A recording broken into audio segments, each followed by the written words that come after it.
Recording number 12 భాగవత ప్రకాశము అనేది చదువుకుంటూ ఉన్నాం మనం. ఇప్పుడు చక్రాయుధ ధ్యానము అనేది ఇక్కడ హెడ్డింగ్. నీవు గమనింపగలిగినంత మేరకు నీ చుట్టూను భూమ్యాకాశములు కలిసినట్లు కనిపించు చక్రమున్నది. ఇది నీ దృష్టిలో సర్వము అనబడు దానిని నీ కన్నులకు కనిపింపజేయు చక్రము కనుక దీనిని సూప్లెస్ దర్శనము అందురు. అందు మొత్తముగను వేరువేరుగను భగవంతుని ధ్యానింపనారంభించినచో నీయందు స్థిరపడు దేవుడు చక్రాయుధుడు అనబడును. ఖడ్గమున చెట్లను దుబ్బులను నరికినట్లు చక్రాయుధ ధ్యానమున వివేకవంతులు తమ కర్మలను నరుకుదురు. ఈ ధ్యానమును అభ్యసించుటకు కావలసినది శ్రద్ధ. భగవంతుని కథలను చెప్పుట వినుట వలన పెరిగినంత శ్రద్ధ మరి ఒక మార్గమున పెరుగదు. పుణ్య నదులలో స్నానము చేయుట వలనను పెద్దలను సేవించు సాన్నిధ్యమును అనుభవించుట వలనను కూడా శ్రద్ధ పెరుగును. అందరియందు వ్యాపించి ఉన్న చేష్టాత్మకుడైన దేవుని కథలును కర్మబంధములను తొలగించును. అభ్యాసమున ఇతరములందభిలాష తగ్గును. ఇతరములు అనుకున్నవి కూడా వాని కథలే అగును. కృష్ణుడు పుణ్యశ్రవణ కీర్తనుడు అనగా పుణ్యాత్ముల మాటలు వినుటయందును కథలు కీర్తించుటయందును నివసించి ఉండును. వినువారి హృదయములలో నిలుచును. సాన్నిధ్యముచే శుభములు కలిగి అశుభములు తొలగును. భక్తి నిశ్చలమగును. భక్తి అనగా పరమప్రేమ అని నారదుని నిర్వచనము. భక్తి ఉన్న తావున రజస్తమస్సులు కరిగి సత్వము నిలచును. కామలోభాదులకు తావుండదు. మనస్సు ప్రసన్నమగును.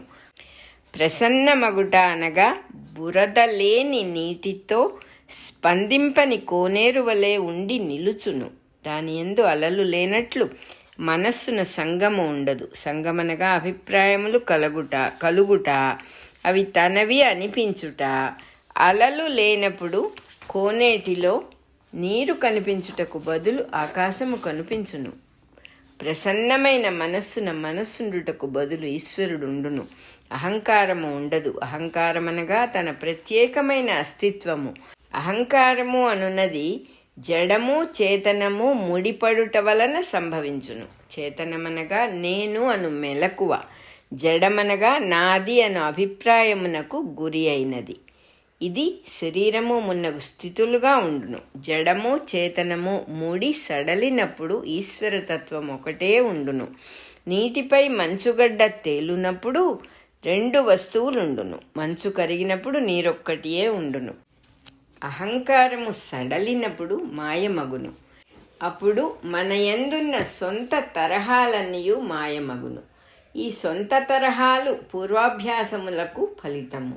ఈ అభ్యాసములనే కర్మబంధములనియు వాని ప్రభావములనే వాసనలనియు అందురు. ఈ వాసనలు ఆచరణ కలిగినప్పుడెల్లా ప్రభావము చూపక మానవు. ఆచరణలోనికి ఇంకనూ రాక వేచియున్నవన్నీయు ఈ సాధనలో మాయమగును. ఇట్లు సాధన చేయుటయే తపస్సు. పెద్దలు తపస్సు చేయుచు అంతఃకరణమును హరియందు సమర్పింతురు. దానితో ఆనంద స్థితిని అనుభవించు నేర్పరితనమున అహంకారమును సడలించుకొందురు. అంతఃకరణములు అనగా లోపల పనిచేయు సాధనములు. అవి మనస్సు, బుద్ధి, చిత్తము, అహంకారము అని 4. మనస్సు అనగా బాహ్య వస్తువులకు కాలమును దేశమును మనకన్నా భిన్నముగా గుర్తించున్నది. దాని యందు ఏ వస్తువు ప్రతిబింబించుచున్నప్పుడు దాని వలె ప్రవర్తించును. ఇట్లు ప్రవర్తించుట ఇంద్రియముల సహాయమున జరుగును. ఇట్లు జరుగుతున్న స్థితిలో ఇంద్రియములను మనస్సును కలిపి చిత్తము అందురు. మంచి చెడ్డలను వేరుగా గుర్తింపగల శక్తి బుద్ధి అనబడును. నేను అను తెలివి శరీరాదులను కూడగట్టుకొని మరి ఒక వస్తువుగా గమనింపబడుట అహంకారము అనబడును. హరి అనగా మనలను రక్షించుటకు దిగివచ్చు దేవుని రూపము.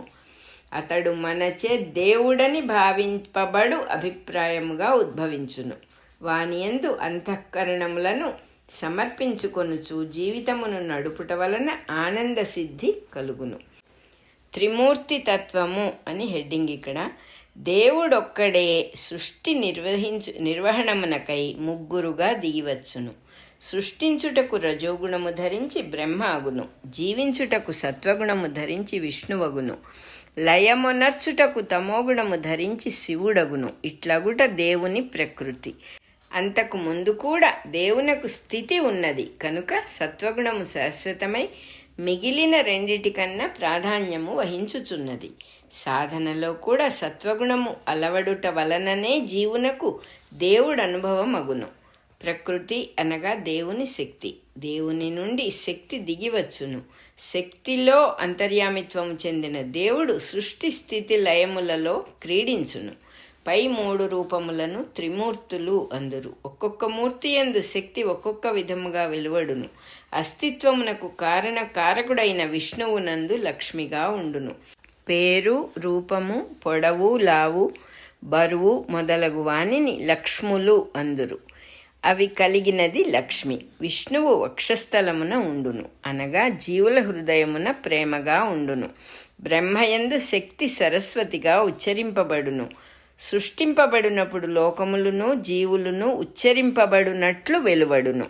ఉచ్చరింపబడుట అనగా తాము లేని స్థితిలో నుండి వెలువడి వచ్చుట. శివునియందు ప్రకృతి గౌరి అయి అర్ధ శరీరమై ఉండును, అనగా లయమైనప్పుడు దేవుని యందే ప్రకృతి లీనమై సగముగా ఆక్రమించి ఉండును. త్రిగుణములలో విశేషములు అనే హెడ్డింగ్ ఇక్కడ. నిప్పంటుకొనిన ఒక కట్టెను పరిశీలింపుడు. కట్టె, పొగ, మంట అను 3 భాగములుండును. కట్టె కన్నా పొగ సూక్ష్మమైనది, పొగ కన్నా మంట సూక్ష్మమైనది. కట్టెయందున్న స్థితి తమోగుణము, నిద్ర వంటి స్థితి. పొగయందున్న స్థితి రజోగుణము, మేల్కొను స్థితి వంటిది. మంట అను స్థితి సత్వగుణము, తన వెలుగున తానుండుట. మిగిలిన 2 స్థితులను తనచే ప్రభావితములగుట. అట్లే సాధన చేయనప్పుడు రజస్తమస్సులు సత్వముచే ప్రభావితములు అగును. అగ్ని త్రయీమయము, అనగా అగ్ని అనగా కట్టెకు వేడిమి, కంటికి వెలుగు, తనకు తెలివి అయినటువంటి స్వరూపము. దీనినే వేదతత్వము అందురు. ఈ 3 అంతర్భాగములను 3 వేదములుగా ధ్యానింపబడినవి. కట్టె అనున్నది జడమునకు, ధూమము చేతనమునకు, అగ్ని ఆత్మకును చిహ్నములు. మనకు దేహము కట్టె, ప్రాణము ధూమము, జీవుడు అగ్ని. వానికి పరమాత్మ స్థితి విష్ణువు. జీవుడు శుద్ధమైనప్పుడు పరమాత్మయే కనుక అగ్నా విష్ణువులు పరదైవతములుగా వేదము కీర్తించుచున్నది. వేదములను ఆరాధించువారు సమిధలతో అగ్నికి హోమము చేయుట ఈ విద్యను వెలుగు రూపముగా గ్రహించుటకే. ఈ విధముగా తమస్సు కన్నా రజస్సు, దానికన్నా సత్వము తనయందు తాను మేల్కొని ఉండును. సత్వము దేవుని యందు జీవుని ప్రకాశింపచేయును. వివిధ సాధన మార్గములు అని ఇక్కడ హెడ్డింగ్. దేవుని భావించుటలో వివిధములైన మార్గములున్నవి. కొందరు మునులు భగవంతుని సత్వగుణ స్వరూపునిగా తెలుసుకొనిరి. మంట వెలువడవలెనన్నచో కట్టెను అంటించవలెను, అప్పుడు పొగరాక తప్పదు. అట్లే భగవంతుని భావింపవలనన్నచో కట్టెకు బదులు శరీరము, పొగకు బదులు ప్రాణము, ఇంద్రియములు, మనస్సు ఉండవలెను. త్రిగుణాత్మకమైన సృష్టిగా దిగివచ్చిన దేవుడు హరి లేక అధోక్షజుడు అనబడును. అధోక్షజుడు అను పదమునకు అధస్ ఉక్షజుడు, కిందకి దిగివచ్చిన వీర్యశక్తి గలవాడు అని అర్థము. ఈ వీర్యము వలననే సృష్టి జరుగును. సృష్టి జీవులచే భావింపబడు దేవుడు హరియే. కొందరు సంసారమందలి మేలుగోరి ఇతరులను సేవింతురు.